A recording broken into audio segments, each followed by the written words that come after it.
Educational Communications and this station present Environmental Directions with Nancy Pearlman. On this series, we explore the effects of human influence on the Earth's ecosystems and discuss solutions to environmental problems which affect the quality of life on this planet. Environmental Directions gives you the kind of information you need to help you participate in decisions impacting your community, the nation, and the world. Now, here's your host, Nancy Pearlman. Hello. For the next half hour, we're going to be talking about extinction, especially animal extinction, with my guest, Lucas Hunter Zellers. He is a digital marketer and a game designer. He is an adjunct instructor in communications, and he is the creator and project lead of the book and game Book of Extinction. Welcome. It's a pleasure to have you with us. Hi, Nancy. Thanks for having me. When I learned that you have created a game to include extinct animals and let us know about them, I found it interesting that you are focusing on educating the people through the gaming world. Apparently, you're doing something for the Dungeons & Dragons Honor Among Thieves 5th edition with the tabletop role-playing games. Explain what that is.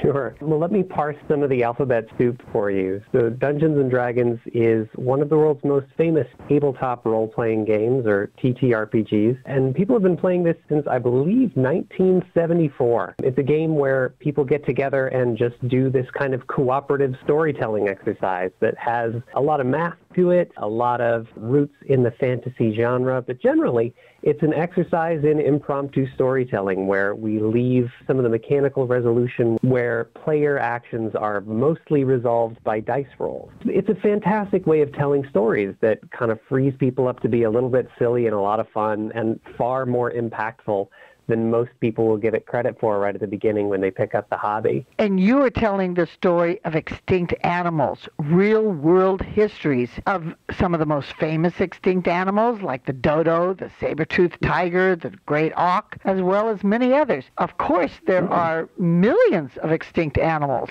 How many do you include, and are they all mammals, or do you include the reptiles and the birds and insects and other species? Absolutely. Mostly the limiting factor on this project was time. I would love to be able to make a comprehensive list of every animal that's gone extinct in the last 500 years, but it's simply not possible. So we have chosen a little more than 70 extinct animals, and what we think is a representative sample of Holocene extinctions and a few from the Quaternary extinction events. But we're covering mammals, marsupials, reptiles, insects, entirely too many birds, and pretty much everything we can touch in the animal kingdom. At least one snail and several frogs. But the animals from the past that are extinct, we've never seen in our generation. However, there are 5 to 10 species a day now becoming extinct, where people have actually seen animals that no longer exist next week. Yeah, it's heartrending. So when you're talking about extinction, generally you're considering this is the kind of thing that would be only accessible through older illustrations or pen and paper drawings from naturalists abroad. But increasingly we have photo and even now video evidence of animals that no longer exist in the world, moving entirely too quickly. And it's one of the reasons that when this project became a matter of urgency to me very quickly after I began it. There are recent estimates where they say that wildlife is being lost more quickly now than at any point in the last 100 years. It's being called the 6th mass extinction of life on Earth.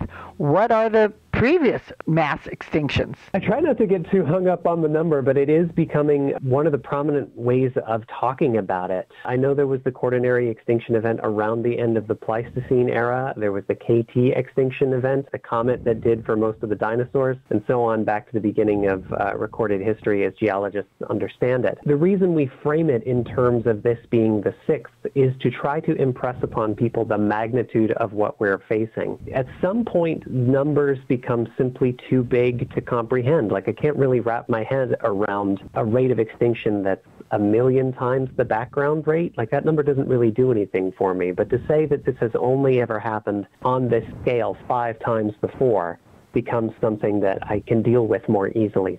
Some species people think went extinct, but other scientists maintain that they still exist, like the horse, which evolved from North America. Some think there's still wild herds here. The horse went across the Bering Straits into Asia, Europe, and then was brought back to North America. Those kinds of animals aren't included in your book, are they? We have one horse in the book. We've added the tarpan, which is a wild horse native to Europe. We think it's going to have similarities to the story of the aurochs in that it's an important precursor to critically important domestic animals, and it has a large kind of outsized impact on the way that history has progressed in those places. When we think of extinction and we go to natural history museums, I almost always see a dinosaur skeleton. Are these species just so ancient in their extinction that you don't include them? Yes. Our watchword for the animals that we included or did not was we tried to keep it to animals that had suffered human-caused extinction or anthropogenic extinction, which limited us to the window of time that we have shared this world as a species with the rest of the animal kingdom. Most of the dinosaurs, as we understand the term now, had gone extinct by that time. Around the time of this sort of quaternary extinction event, there were animals that would have been a neat fit with dinosaurs and often are mentioned in the same breath. One of the ones that surprised me was the American mastodon. French explorers discovered a single tooth from this animal in Ohio, along the Ohio River in a place that's now called Big Bone Lick State Park. And this was the tooth that so puzzled the natural history community at the time because they could not figure out to which variety of elephant it belonged. Certainly it was an elephant tooth for its size and shape, but the way the dentition worked, it didn't match anything that lived at the time. And on the basis of that tooth and a lot of other work, Georges Cuvier developed the idea of extinction itself. He was the first one to sort of posit the idea that the world as we have it now might not still contain everything that it ever had. And that was only in 1796 that he proposed that idea. So even though dinosaurs and Jurassic Park and these other big pop culture moments have made extinction the dominant way in which we relate to the natural world, it's very young as scientific ideas go. It's not that old. You mentioned human-caused extinction, and of course that is causing most of the extinction now because of habitat loss or hunting or poaching or eating the animals or pollution. And since species are becoming extinct every day, when you were trying to decide which of the 70 animals to include, looking at the last 100 years, how many thousands of species did you have to ignore? Entirely too many. Mostly we looked at the modern period, which 1500 and forward. Just in Hawaii, there were 135 extinctions that the IUCN recognizes or is able to point to definitively by species name, and that's not a fully representative sample. And of those, we only did about 5 because there's only so much space and there's only so many ways that Dungeons & Dragons can render a bird. There are certainly hundreds of species that weren't a fit or simply we didn't have time to represent in the project as it stands. I look forward to new versions and reading about more of the animals. Even though you have developed this game, you wanted it to be correct and accurate. And I know that you worked with scientific consultants with the Center for Biological Diversity who partnered with the Mage Hand Press, and that they, as a nonprofit organization, are very active to try and save species now, get species on the endangered species list so that they do get the necessary protections. Did they recommend to you animals that might be going extinct or recently became extinct that you've included, and what are they? Well, the Center has been a fantastic partner for us in a lot of ways. It really wasn't hard for me to assemble a list of the 70 most iconic or most notable or most game-friendly anthropogenic extinctions, but the Center has been incredibly helpful in helping me understand the way that these creatures have gone extinct and what's happening to them. For one example, we were looking at the Yangtze River dolphin, or the Baiji, and it's one of only a very small number of dolphins in the world that live in freshwater sources as opposed to saltwater or oceanic sources. The exact number of species of freshwater water dolphin is not a matter of consensus. So we were able to work together to figure some of that out. The fact that there are rare and endangered species means that there's often very little scientific knowledge about them and very little information about them. As you say, there's not always consensus what they are, where they are, what they need. Recently, I read where there was a discovery of an animal that they thought was extinct and somebody actually found it alive. Yeah, that happens more often than you would think. When I started this project, I thought that by focusing on extinct animals, I would make it easier because the stories of these animals had a definite end point that would make them easier to tell. But in fact, these conversations are often ongoing. For example, in 2021, the U.S. Fish and Wildlife Service listed the ivory-billed woodpecker for removal from the endangered species list on the basis that it hadn't been seen in over 50 years. But every so often, a new sighting pops up and sort of lights up the ornithological academia world for people trying to verify it. So it's rarely as straightforward a conversation as you might think. Extinction is about proving absence, and the absence of evidence is not necessarily evidence of absence. It's a difficult conversation to have. We know that the dodo bird existed because naturalists saw it, drew drawings of it. When did it become extinct? And do we ever think that we're going to find one again?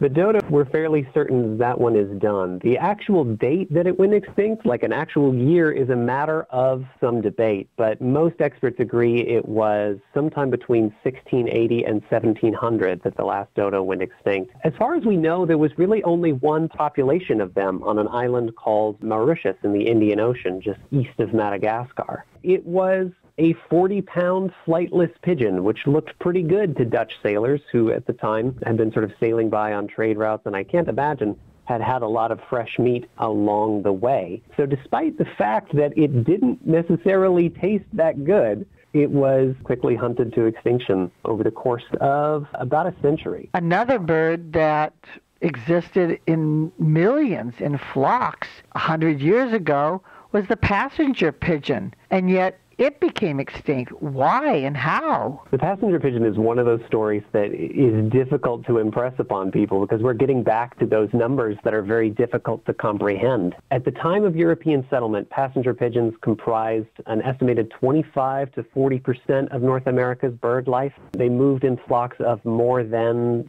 3 billion individuals by some estimates. This is the kind of flock that would block out the sun for days at a time. It's less a bird and more a biological phenomenon. I can't really blame European settlers and American settlers moving towards westward expansion for not being able to conceive of a time when there ever wouldn't be a passenger pigeon. Through reckless overhunting, gradually the passenger pigeon died out from its original range. The last wild flocks had disappeared by the early 1880s, and in the summer of 1910, the last passenger pigeon in the world died at the Cincinnati Zoo, and we know her by the name Martha. When there are billions of these animals in one species, it's hard to imagine that it can become extinct. We had the same situation with the North American bison or buffalo, which were throughout the plains in millions, and they almost became extinct, although they didn't. So I assume your book didn't include them. No, I'm always very happy to discover a species that doesn't belong in this book. So I'm hoping maybe perhaps there will be a sequel where we deal with endangered animals. And we're certainly going to talk about some of the other 70 animals in your book, Book of Extinction, when we return in a moment with my guest, Lucas Hunter Zellers. Environmental Directions with Nancy Pearlman continues with further discussion of the world's critical ecological issues. For more information, you may call 310-559-9160 or go to www.ecoprojects.org. Now, here's Nancy. I'm speaking with Lucas Hunter Zellers, who is the creator and project lead of Book of Extinction, which is a book but also a game in the Dungeons & Dragons 5th edition series. You've talked about extinct animals, but you are concerned about animals that are still alive. So what is the conservation message that you're trying to get across? That's a great question. I think the most important message I can give people is that the time to protect the species is while it is still abundant. So often it was too little too late, or we barely understood the species before it was driven to extinction. So what I want to give people is the tools to kind of see this coming. Considering places like Hawaii, where we have all of these very fragile ecosystems and habitats that make it very easy for native animals to go extinct, what I want to give them is a bit of foresight to say this is what usually happens, and every small island endemic should be considered endangered automatically. If this book does its job, it helps people understand the reasons that extinctions happen and how to contribute to stopping them from happening in a real and significant way. The other part of that is our partnership with the Center for Biological Diversity. This is a group of legal and media advocates who are constantly working to secure protection under the Endangered Species Act for species in danger. We don't have time to talk about all 70 animals. I would love to hear about all of them. Tell us about a few more. One of the ones that might seem unusual to people is the Florida fairy shrimp. This is a tiny little brine shrimp. You might also know them as sea monkeys. The real-world animal has this near-magical ability called diapause, in which the egg cyst can enter a state in which it's totally inactive. It can be freeze-dried, transported all over the world, even sent into space. Once it's reintroduced to the right conditions, it sort of comes back to life. So they're a fantastic group of creatures, these little brine shrimp. And one of them, Dexteria floridana, the Florida fairy shrimp, was native to one single tide pool in Florida. And the extant literature on it consists of not all that much. It was described formally in, I think, 1956, and then in 2002, when people went back to look at it again, they found that that tide pool had been paved over. We know about many species here in California in vernal pools that are only found in one or two pools or springs of water. Speaking of California, there's the Xerces blue. This is an absolutely beautiful blue butterfly that used to live in the sand dunes west of San Francisco, first described in 1852. This is a butterfly that lived lockstep with the earth and the plants that it interacted with. As San Francisco's population boomed and the dune-covered coastal range gradually became the sunset district of the city, and the plants that this butterfly relied on were replaced by windbreaks and other species, the butterfly gradually sort of winked out of existence. And here in Southern California, we have the El Segundo blue butterfly found next to the Los Angeles International Airport. Most people haven't seen some of these very rare and endangered species. Are there other California species that have become extinct that are included? With a whole world to cover and only 70 animals to go around, it's hard to narrow them down to a single state. Often these animals wink out without being remarked or noticed at all. One of the researchers who was working on the Xerces blue worked with it in 1941 and then returned to the spot some 50 years later and remarked to a journalist that he had no idea it was close to extinction, and he always thought there would be more. Frogs are very well known for being indicators of how endangered a habitat is. You include some extinct frogs? I do. Frogs have the dubious distinction of being the group of animals that is going extinct the fastest, largely due to a fungal disease called chytridiomycosis. There's a fungus that is gradually being introduced to most frog habitats around the world that causes a disease that basically gives frogs a heart attack. It interrupts the ability to absorb electrolytes through their skin. One of the frogs that we lost to this early on was the gastric brooding frog, and I believe this was native to Australia, mountain ranges near the Queensland coast. There are two species of that frog? Yeah, the northern and southern varieties. Both of them were known to move very little over the course of a single season, no more than 175 feet. They kind of kept to themselves and lived in the places that they lived, but they had this remarkable ability. The mother frogs would suppress their own gastric secretions so that they could brood their young in their stomachs and then sort of let them out when they had reached the appropriate size. And to my knowledge, we still don't know how they did that. And now that the frog is extinct, it's unlikely that we ever will. So the real heartbreak here is losing the potential to learn from these creatures. The real warning here is to kind of watch for these small habitats and these sort of unassuming members of the animal community. You have included about 70 extinct animals, and your illustrations are beautiful. Who did them? How do you create them? Since you are a digital marketer, I assume it's all done digitally?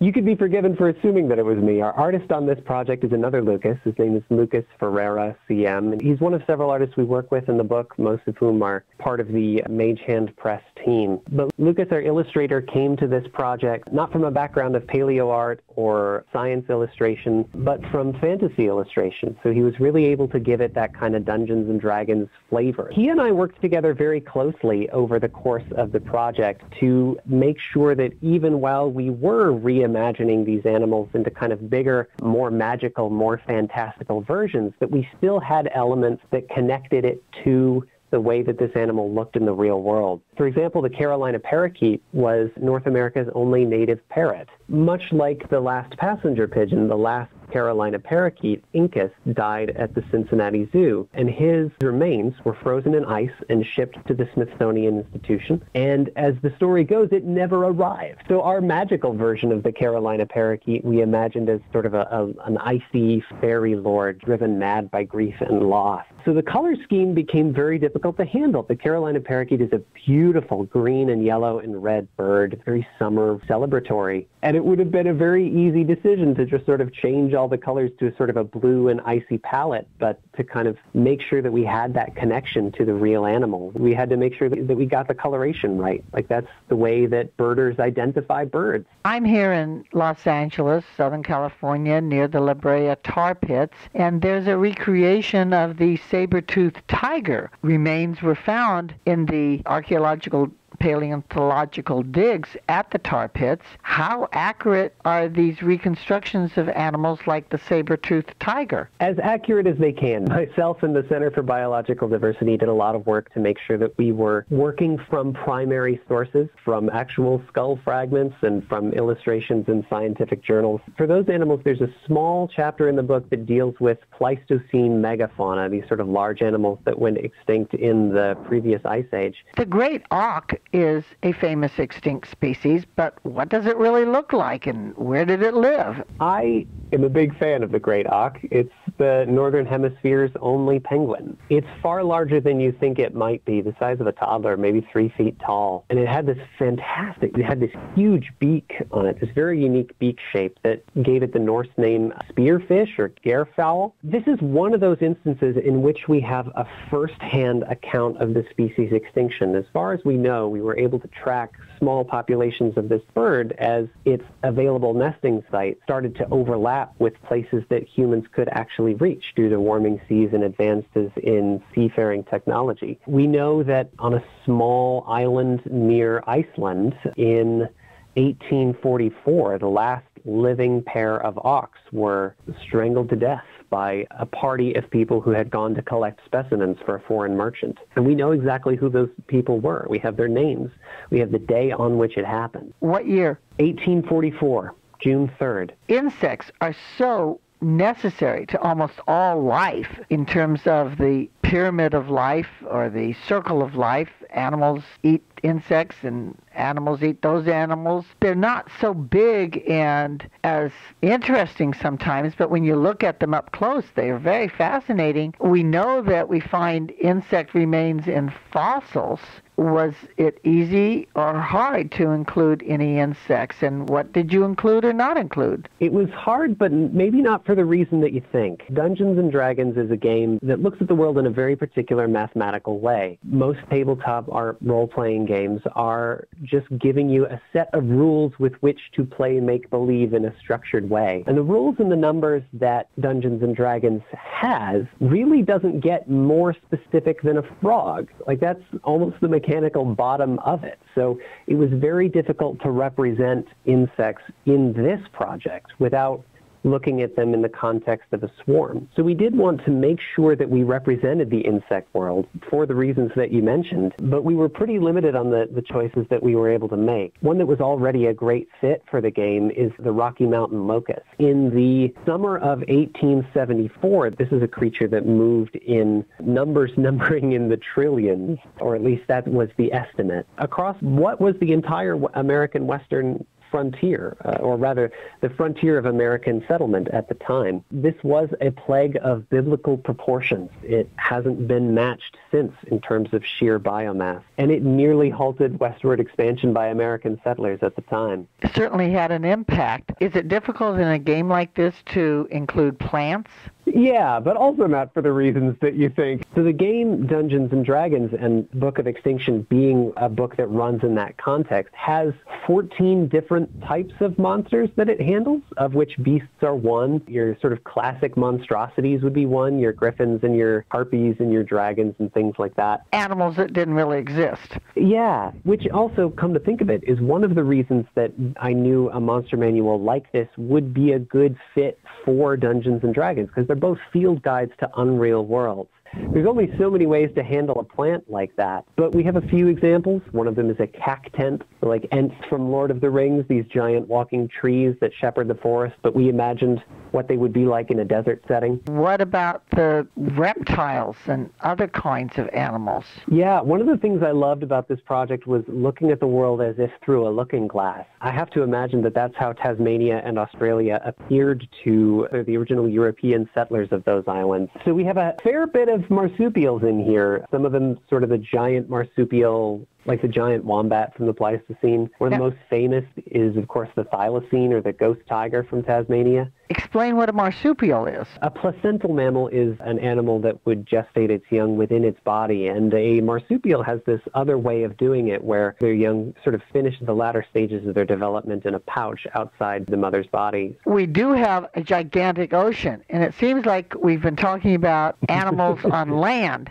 because we really don't know all the creatures that even exist in our oceans. And extinct species? How do we know how many extinct fish and marine mammals there are? And did you include any? We included very few of those as well, partly because of the project that we're doing. So the goal here is to kind of bring Dungeons & Dragons players into the conversation about conservation, and to give conservation advocates a new set of tools with which to talk about these issues. There aren't all that many aquatic animals in the book. One standout example is the sea mink. There was on the northeastern coast of Maine and southern Canada a version of that animal that was about twice as large as any wood mink that we know of today. And that made it a pretty popular target for fur traders. And by the time we knew that that animal even existed, it hadn't been seen in some 50 years. Of the species that have gone extinct in North America, the International Union for the Conservation of Nature, or IUCN, lists over 900 of them, and 135 of them have come from the state of Hawaii. What was your favorite animal to share with the public? I think my favorite of the ones that I've been able to present is the Stevens Island wren, which was this phenomenal little songbird from an island between the North and South Islands of New Zealand. Mostly because this is a bird that was discovered and then rendered extinct in the course of a single year.